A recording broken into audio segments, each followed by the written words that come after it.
যে বিষয়টা আপনার কাছে জানতে চাই, যে ব্যবসার যে পরিচালন ব্যয় বা ব্যবসার খরচের কথা যদি আমরা টানি, আমার হেডে বড় একটি বিষয় থাকে আসলে ব্যাংক ঋণ। যেহেতু উদ্যোক্তারা ব্যবসা প্রসারে আসলে ব্যাংকের দ্বারস্থ হন। তো আমরা যখন দেখছি যে মূল্যস্ফীতিকে ট্যাকেল দেওয়ার জন্য একদম মুদ্রানীতিতে পলিসি রেট বাড়ছে, ফলে ঋণের সুদ হার অনেকটা অসহনীয়। আপনারা তো দীর্ঘদিন 9% সুদে বিনিয়োগ পেয়েছেন, এখন সেটি প্রায় 14-15% গিয়ে দাঁড়িয়েছে। ঠিক এই প্রেক্ষাপটটা আসলে উদ্যোক্তাদের জন্য কতটা চাপ তৈরি করছে? উদ্যোক্তা মানে হলো বিনিয়োগকারী। যিনি বিনিয়োগ করবেন তার কাছে কিন্তু ব্যাংকের রেট অফ ইন্টারেস্ট একটা খুবই গুরুত্বপূর্ণ একটা ফ্যাক্টর। বিনিয়োগকারীর কাছে এক্সচেঞ্জ রেটটা, ডলার এবং টাকার যে কনভার্সন রেটটা, এটা খুবই গুরুত্বপূর্ণ, এবং ইনফ্লেশনটাও আপনার গুরুত্বপূর্ণ। এগুলোকে বলে যে ইকোনমিক স্ট্যাবিলিটি, মানে অর্থনীতির যে স্থিতি অবস্থা, যে এটা হলো বিনিয়োগের জন্য খুব গুরুত্বপূর্ণ। যখনই ব্যাংকের রেট অফ ইন্টারেস্ট বেড়ে যায়, তখন কিন্তু দীর্ঘমেয়াদী যেগুলো ইন্ডাস্ট্রি, যেগুলো শিল্প, বড় শিল্প কিন্তু সাস্টেন করতে পারবে না। কারণ তার ব্রেক ইভেন পয়েন্ট, ধরেন একটা ইন্ডাস্ট্রি হয়তো 3 বছর লাগবে তার ব্রেক ইভেন, তখন দেখা যাবে যে এটা 6 বছর, 7 বছর, 10 বছর লেগে যাচ্ছে। তখন এই ধরনের বিনিয়োগকারীর কোনো ধৈর্য থাকবে না। তাই বিনিয়োগকে আকর্ষণীয় করে দিতে হলে আপনি অনেকগুলো ফ্যাক্টরের মধ্যে প্রথমেই যে ফ্যাক্টরটা আসবে সে অর্থনৈতিক স্থিতিশীলতা। সেই স্থিতিশীলতার পূর্ব শর্তই হলো আপনার ব্যাংকের rate of interest, exchange rate এবং ইনফ্লেশন।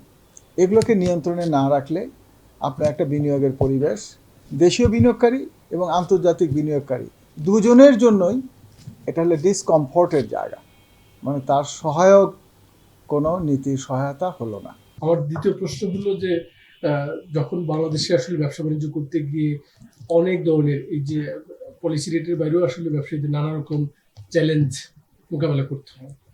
তো এই সমস্ত চ্যালেঞ্জগুলো আমরা আসলে ঠিক করতে না পেরেই আমরা আন্তর্জাতিক চর্চার কথা বলে ঋণ মানের ক্ষেত্রে আমরা 6 মাস যেটি খেলাপ করতাম সেটা এখন 3 মাসে করা হচ্ছে। তো ব্যবসার সমস্যাগুলো দূর করতে পারছি না, কিন্তু আমরা ঋণ মানের ক্ষেত্রে আন্তর্জাতিক চর্চার কথা বলছি। এটিকে আপনি উদ্যোক্তা হিসেবে কিভাবে? এটা আপনি এগুলোর সংজ্ঞা যখন পরিবর্তন করা হবে, তখন তো ধরেন নন পারফর্মিং লোনের সংখ্যা অনেক বেড়ে যাবে, এবং আন্তর্জাতিক যে একটি গড় যে একটা আছে, তো তার চেয়ে বাংলাদেশের এটার পরিমাণ দাঁড়াবে অনেক বেশি শতকরা হারে, যেটা আমাদের দেশকে আরও বহির্বিশ্বের সঙ্গে যখন তুলনা করবে, তখন এখানকার অর্থনীতি যে অকার্যকর সেটার একটা ইন্ডিকেশন চলে আসে। দেখেন ডায়াবেটিক্স, যার ব্লাড সুগারে 6.3 আছে তাকে বলা হচ্ছে ডায়াবেটিক্স। আপনি যদি এটা 10-এ নিয়ে যান, তাহলে বাংলাদেশে আর কোনো ডায়াবেটিক্স রুগী পাবেন না। আবার যদি এটা 5-এ নিয়ে আসেন, তাহলে ধরেন 90% মানুষই আপনি এই দেশে ডায়াবেটিক্স হবে। তো ঋণ মানের ক্ষেত্রেও আপনি যদি সূচকের নড়াচড়া করেন, আপনি সংজ্ঞা যদি চেঞ্জ করেন, নীতি যদি পরিবর্তন করেন, তাহলে আপনার এর স্ট্যাটিস্টিক্সের যে অর্থ দাঁড়াবে সেটা অন্যের কাছে ভুল তথ্য যাবে। আপনি স্ট্যাটিস্টিক্সকে আপনি কিভাবে উপস্থাপন করেছেন সেটার উপরে ভিত্তি করে আন্তর্জাতিক অঙ্গনে আমাদের সম্পর্কে ধারণা আসবে। তবে তাদেরও বোঝার সাধ্য আছে যে এটা কেন বাড়লো, কেন কমলো। আমার তৃতীয় প্রশ্ন একটু অর্থনীতি, ব্যবসা বাণিজ্যের সাথে তো আসলে নির্বাচন, রাজনীতির একটা গভীর যোগাযোগ রয়েছে। ভালো অর্থনীতির জন্য ভালো নির্বাচন বা গণতান্ত্রিক প্রক্রিয়া খুব জরুরি। একটু বলবেন যে একটু রাজনৈতিক অনিশ্চয়তা মানুষ দেখছে, আপনি ব্যবসায়ী হিসেবে এই রাজনৈতিক অনিশ্চয়তাকে কিভাবে মূল্যায়ন করবেন? অর্থনীতি এবং রাজনীতি এটা একটার সাথে একটা সম্পর্কিত। রাষ্ট্রের কাজ হলো যাতে অর্থনীতিটা বড় হয়, প্রবৃদ্ধি হয়, বিনিয়োগ সহজ হয়, সেটা হলো রাষ্ট্রের গুরুত্বপূর্ণ কাজ। এটা রাজনৈতিক নেতারা আপনার এগুলো নীতি, আইন, বিধিবিধান এগুলো তারা তৈরি করে। সুতরাং একটা সুষ্ঠু রাজনৈতিক চর্চা এবং এর স্থিতিশীলতা এটা আপনার অর্থনীতিকে ভালো অর্থনীতির দিকে এগিয়ে যায়। এখন আমরা যে জায়গায় এসে দাঁড়িয়েছি, এটা কিন্তু আমাদের ভালোর দিকেই যাওয়ার কথা, যেহেতু ব্যাংকের নানা রকম অব্যবস্থাপনা ছিল। এগুলোকে যদি অ্যাড্রেস করা যায় তাহলে অর্থনীতিতে ভালোর দিকেই যাওয়ার কথা। আপনি বলছিলেন যে অর্থনীতি, যেহেতু অর্থনীতিতে কিছু সংস্কার এবং পুনর্গঠনের কথা আমরা দেখছি, আহ, আপনি বলছিলেন অর্থনীতি বা ব্যবসা বাণিজ্য ভালোর দিকে যাওয়ার কথা। আহ, এটা ঠিক যে অন্তর্বর্তী সরকারে অনেক জ্ঞানী গুণী মানুষ সম্পৃক্ত হয়েছে, তারা রাষ্ট্র পরিচালনা করছে, কিন্তু অনেকেই বলছে গত এক বছরে রাষ্ট্র পরিচালনায় তারা অনেকটা অদক্ষতার পরিচয় দিয়েছেন, যার কারণে ব্যবসা বাণিজ্যে উদ্যোক্তা যারা আছেন তারা বলছেন যে দেয়ালে পিঠ থেকে গেছে। কি বলবেন?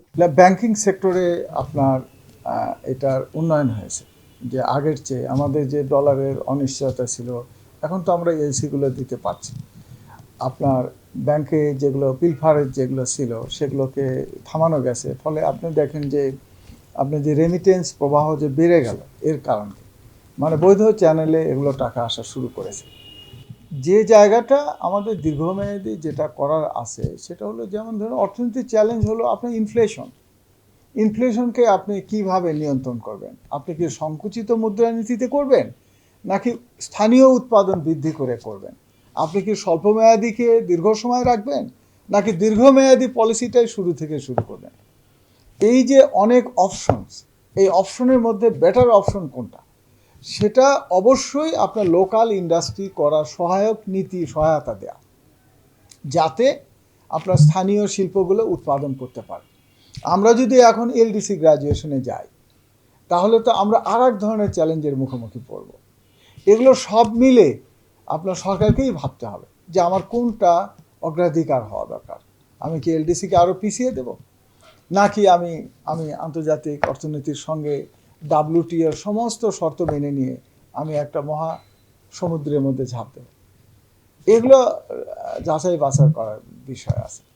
তা আমি মনে করি যে আমাদের অর্থনীতির যে রূপান্তর যেটা, সেটা মেথড ধরে আগাতে হবে। কৃষিকে সবার আগে স্বয়ংসম্পূর্ণ করতে হবে। কৃষিতে আমরা যেগুলো আমদানি করে নিয়ে আসি সেগুলো লোকালি কোনটা কোনটা বানানো যায় সেটাকে ঠিক করতে হবে। কৃষকের উৎপাদিত পণ্য দ্বারা যেগুলো শিল্প কলকারখানা লাভজনক করা যায় সেগুলোকে গবেষণা করে বের করতে হবে, এবং আমাদের উৎপাদিত পণ্য, কৃষি পণ্য যাতে, অথবা কৃষির প্রক্রিয়াজাতকৃত পণ্য যাতে বিদেশে রপ্তানি করা যায় সেটাকে হাত দিতে হবে।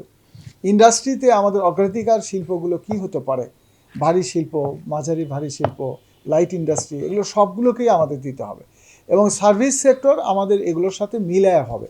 আমি যদি সার্ভিস সেক্টরকে আমি এগুলোকে ঠিক না করে, ধরুন কৃষি এবং শিল্পকে ঠিক না করে যদি সার্ভিস ইন্ডাস্ট্রিতে যায়, তাহলে আপনি কিন্তু এখানে দেখেন ছোটোখাটো মুদি দোকান, তারপরে এই দারোয়ানের চাকরি, রিক্সাওয়ালা, এগুলোর সব, আপনি মফস্বল শহরে যাবেন দেখবেন যে রিক্সা ভ্যানে ভরে গেছে।